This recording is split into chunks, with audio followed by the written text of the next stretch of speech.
অন্ধ নাকি, দেখে চলতে পারিস না? দিদি আমি চোখে দেখতে পাই না, ফাইলটা একটু তুলে দেবেন প্লিজ। নিজে তুলে নে, আমার কাছে তো সময় নেই। দিদি! যত সব কানা ঘুরে বেড়াই রাস্তায়। দিদি এক্সকিউজ মি দাদা, বলছি আমার একটা হেল্প করবেন প্লিজ? আমার ফাইলটা এখানেই কোথাও একটা পড়ে গেছে, একটু তুলে দিন না। আরে চোখে দেখতে পারিস না যখন বাড়িতে থাকতে পারিস না, রাস্তায় বেরোস কেন? যত সব কানার দল, বেকার আমার ইন্টারভিউ টাইম নষ্ট করছে, যত সব। দাদা আরে দাঁড়ান দাঁড়ান দাঁড়ান, আমি আপনার ফাইলটা তুলে দিচ্ছি।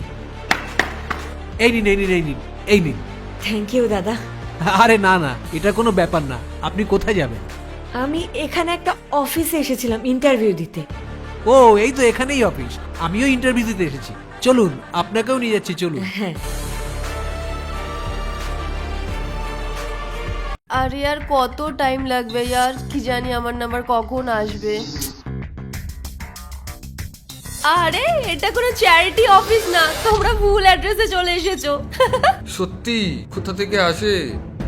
এই মেয়েটা তো বসার সিটও খুঁজে পাচ্ছে না। হ্যাঁ একটু পিছিয়ে বসো। হ্যাঁ হ্যাঁ হ্যাঁ ঠিক আছে ঠিক আছে। কি জানি এত বড় অফিসে কি করতে এসেছে, মনে হচ্ছে কোনো চ্যারিটি চাইতে এসেছে।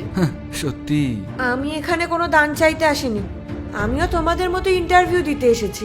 কি ইন্টারভিউ? ওই দেখো, এই সমস্ত লোকেরাও আজকাল ইন্টারভিউ দিতে আসছে। সত্যি।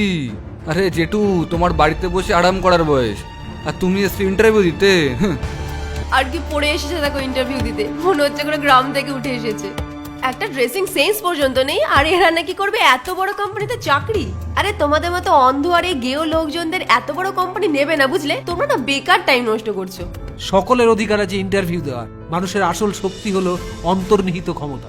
তাই কাউকে নিয়ে হাসি ঠাট্টা করার তোমাদের কোনো অধিকার নেই। তোমরা বেকার বেকার এসছো, সিলেকশন তো আমার হবে।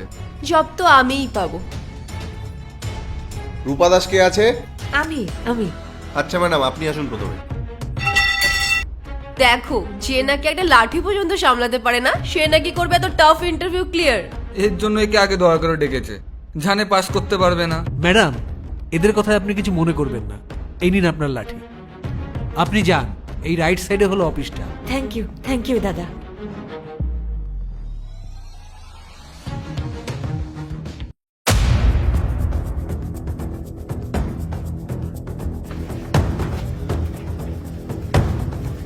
তুমি মানে আপনি দেখতে পান? হ্যাঁ আমি দেখতে পাই, আর সবটা দেখেই ডিসিশনটা নিয়েছি। ডিসিশন? কিসের ডিসিশন? আপনি কে?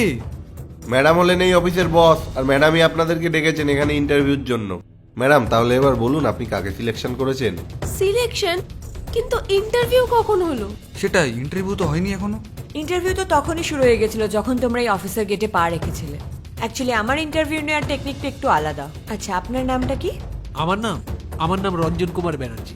তুমি জিজ্ঞাসা করছিলে না আমি ইন্টারভিউতে কাকে সিলেক্ট করেছি? ওনাকেই সিলেক্ট করেছি।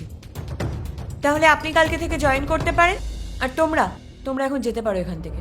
আমাদের কোম্পানি সেই সমস্ত লোকেদের সাথে কাজ করে না যারা অন্যদের সম্মান করতে জানে না। আমি সেই প্রথম থেকে দেখছি তোমরা কিভাবে আমাকে নিয়ে ব্যঙ্গ বিদ্রুপ করছো, এমনকি তোমরা ওনাকেও ছাড়োনি অসম্মান করতে। তোমাদের মধ্যে কি বিন্দুমাত্র মানবিকতা বোধ নেই? আমরা এই কাজের জন্য যোগ্য ক্যান্ডিডেটকে পেয়ে গেছি, তোমরা এখন যাও এখান থেকে। ম্যাডাম, আমরা জানতাম না যে আপনি এই কোম্পানির বস, এমনকি এটাও জানতাম না যে এগুলো ইন্টারভিউ প্রসেস। তোমরা যদি জানতে তাহলে তো তোমাদের এই আসল রূপটা দেখতেই পেতাম না আমি। ম্যাম প্লিজ, আপনি আমাকে আরেকটা সুযোগ দিন, আমি এই কোম্পানির জন্য হার্ড ওয়ার্ক করবো ম্যাম, প্লিজ ম্যাম। ম্যাম, আমার এই কাজটার ভীষণ প্রয়োজন ম্যাম, প্লিজ এরকম করবেন না। মানুষ চিনতে আমি ভুল করি না, আর তোমাদের মতন অমানবিক লোকেদের আমার কোম্পানিতে কোনো জায়গা নেই, বুঝেছো? আমি আমার কোম্পানির জন্য আসল লোককে পেয়ে গেছি, যে মানুষকে সম্মান করতে জানে। আর তোমরা দুজন যাও এখান থেকে।